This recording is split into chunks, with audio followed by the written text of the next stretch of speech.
Welcome back, YouTube. It's your host, Bruce GNT, and we're here to talk about Roda Osman. So this story with her dropped before I started YouTube and everything like that, but I did keep up with it. And my opinion of it when it first dropped, I was mixed. Cause when I first heard about, a brick being thrown at her and everything like that, I was like, oh snap, that's kind of crazy, And then when I heard the reason, I was like, oh shit, I could actually believe that. And then when more stuff started dropping about it, and I started hearing certain things, and then I remember seeing her in something else before that, and I was like, I don't know, this seems kind of weird. And I didn't really have like a big opinion on it because I just didn't really care. I just thought, okay, cool. But this was like a turbulent thing because apparently there's been a huge back and forth online with people, mainly within the black community, talking about how this is how you don't protect black women, because essentially she was saying that a whole bunch of black men, just watched her get hit in the brick by a guy because she didn't want to give a guy her phone number, and then black men was sitting up here going, I don't know, this story seems kind of fishy, and and I was somewhere in the middle where I was just like, it sounds fishy, sure, but I don't think it's not believable because I've seen, or maybe I've heard of things like that happening before. So I kind of just left my opinions at, if it happened, it happened. If it didn't, well, damn, she's kind of a liar. Come to find out, after many exposés and people just digging deep on her, it was seeming like it was more than likely a false thing. There was still people out there that was defending her, still people out there saying, whoa, this is the problem within the black community, yada, yada, yada, yada. You already know the drill. But she was in court recently and she was found guilty. And we're going to go over that right now. A Houston woman raised $42,000 after claiming a man she rejected threw a brick at her. She's been found guilty of theft. Yeah, that was another thing too, because apparently she had instances where she would create GoFundMes in situations where I guess she would get assaulted or something like that. It was an odd situation. It's very weird. Roda Osman, 35, will spend 90 days in prison and 10 years on probation of theft after she spent $42,000 she fraudulently raised when claiming a man she rejected threw a brick at her head.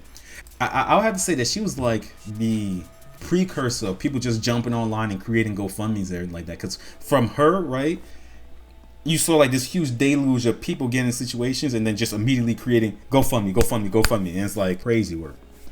A Houston woman who raised more than $42,000 through GoFundMe, claiming a man threw a brick at her head, has been sentenced to 10 years of probation for theft after she spent the money on spas, restaurants, ride shares, and vacations to New York City and Jamaica.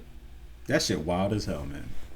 Wild as hell. Look, you are free to do whatever you want with the money that people give you, but if it's under false pretenses, obviously this was, that's foul. Who are these goofy ass people that are giving people like this money? Like, I really want to know, because I guarantee you these are the same people that when they walk past someone that's on the street begging, they don't give them a dime, but they jump online and like how do people find that? Do they just find?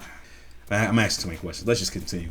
During sentencing, Roda Osman, 35, was told to calm down repeatedly after a Harris County jury returned a guilty verdict after 2.5 hours of deliberations on Wednesday. Yeah, I know she was probably hooting and hollering, man. She was probably pissed. The man she falsely accused of hitting her with a brick, Olin Douglas, told KPRC 2 News on Wednesday evening he was happy about the outcome, which includes Osman having to serve 90 days in jail and fully pay back the stolen money. Oh, hell yeah. Hell yeah. Pay back that money. Pay back that money. Help Roda recover. That's wild they have her up here with a picture of a woman like that. Who does that? Crazy work. That's crazy. That's wonderful, Douglas said on Wednesday evening. Usually nothing happens. I'm very much happy. True. The case had generated so much publicity that when Osman was first charged in 2024, Douglas came forward to tell KPRC 2 News his side of the story, telling the situation that he received death threats for a crime he did not commit. It's the hardest thing to do, is to not say anything when the whole world is saying something about you. He said it caused people who I thought really knew me to kind of betray me. On September 3rd, 2023, a call was made to the police about an aggravated assault incident outside a club in Houston. When officers arrived at the scene, they found an intoxicated, hostile, and irate Osman who was with her friend. Oh, that's not what they said before. Osman told the cops that the man who she believed to have been her Uber driver threw a brick at her head when she refused to give him her phone number.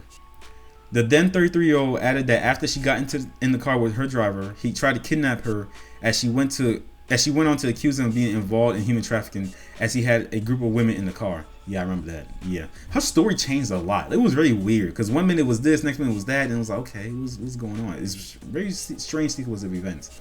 Her face blew up like a balloon too. Like, I don't know what she did to her face. People were saying saline, people were saying other stuff, allergic reaction. I don't know. I'll probably have it on screen. But it was crazy. I seen it, I was like, what the fuck? I was like, what? I was like, first of all, I've seen people get hit with bricks. It don't look like that. It looked worse. It was like your face got bashed in. But It was just crazy. After the incident, Osman went live on Instagram speaking about being hit with a brick. The video quickly went viral. Yeah, I seen it. When the detective tried to contact Osman, they discovered that the number she had provided belonged to a friend. The friend explained that she and Osman had gone to several clubs on the night in question, and they had a lot to drink. After visiting the final club, the duo got into a car when the friend had heard Osman yell, "Ouch, why you hit me?" Okay. After speaking with the friend, the police called Osman. She said the man hit her in the face with a brick and did her own investigation to find his identity, accusing Douglas of the alleged crime. That shit just sounds so weird. However, when the police reviewed the surveillance footage, they saw Osman, her friend, and Douglas enter the club together before leaving 20 minutes later. The trio entered a car but got out a few minutes later. The video then shows Osman and Douglas in the middle of a verbal argument before she swung her right hand while holding an unknown object, hitting Douglas in the face. He then responded by swinging his right hand while holding a plastic water bottle, striking her in the face. Yeah, I remember they were talking about that too, because people were saying, oh, it was a water bottle, like, you know, one of those, like, water bottle like this. Then there were people saying, no, it's a plastic water bottle and everything like that. And it's like, oh, no, it can't be a plastic water bottle because I wouldn't do that to a person's face. And it's like, well, if the surveillance video was showing a plastic water bottle, that would mean that somehow, some way, her face got swollen up from something else, because I don't know what type of anger, ferocity, or just pure hatred you have to hit a person with a water bottle to create what you just saw on her face, because that's insane. After Osman went live on Instagram, a friend created a GoFundMe page on her behalf. About $42,000 was raised after she claimed she was attacked by a black man when she refused to give her phone number.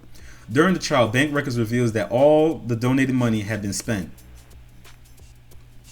Harris County prosecutor Keith Houston stated that the documents revealed expenditures on restaurants, spas, ride shares, and trips to Jamaica and New York. Houston told KPRC2 it was unclear what happened to Osman's face, but said the leading theory is she hit her head on the car door frame. That's interesting. I don't know what caused that, but that was like, and she was in a hospital gown. The whole thing was weird. It was weird. But yeah, you see that? See that? That's why when I see people come with these GoFundMe shit, I ain't giving you no goddamn money. Hell no. Hell no. The next day you created a GoFundMe for $42,000. What type of person just scams people like that? That's so weird. Like, don't you feel like a bum? You don't feel like a bum just asking for money and being like, yeah, like that don't feel weird to y'all? I don't know. To me, that feels weird. I don't ask people for no money. So it's weird for me to just sit there and be like, yeah, I need. No, it's crazy. The 35-year-old was taken into custody to begin serving her 90-day sentence. She was also given $50,000 appeal bond and posted the probation sentence and conditions would be suspended until that process was complete. Yeah, she deserves that. I saw something as well too, showing that she can't be on social media for like the next 10 years or something like that, which is hilarious, and I think they should implement that a whole lot more, because man, I think if she goes on social media within that 10 years, like, I think she has to go to prison for like 10 years. I'm actually going to look that up. Yeah, if you look right here, it says, after the jury convicted Osman, Harris County District Court Judge Dan Simons sentenced her to 10 years of probation. If conditions get violated, Osman could serve a 10-year prison sentence. Yeah, but what's the probation though? Yeah, I can't find it. So I saw something about like a 10-year social media ban or something like that. If you guys can find it, sure, go ahead. But I can't find it, so I'm not going to say that's actually what's going on. But yeah, no, this was a very polarizing story, because when it came out, it just divided people. And it's one of the things that kind of made me look at, like, I guess, certain situations within society and go, okay, do we not find it funny that every so often there's something that divides the sexes, or divides black people specifically, like men and women? Because every so often there's something that pops up and it just divides us, and it's like now we're at each other's throats going, I hate men, I hate women. And it's like, okay, you know. And this is one of those instances where I was looking, I was like, god damn, every single time is something. But yeah, that's, and look at her eyes just spell deceit and treachery. Disgusting. Well, you guys already know the drill. That's it for this video. If you enjoyed it, leave a like, comment down below, tell me your thoughts. Do you think this was justified? Do you feel like, you know, they did their due diligence when it came to investigating and seeing if this is actually like a real thing? Because I feel like they did, because this was in talks for like a while, and I know for a fact that they were trying real hard to figure out what was going on. And she was ducking police for like a little while because of prior stuff. It's a whole situation. If you're ever interested, you should go look it up yourself, because it's crazy work. But yeah, let me know down in the comments below. Don't forget to subscribe, and I'll see you in the next one. Peace.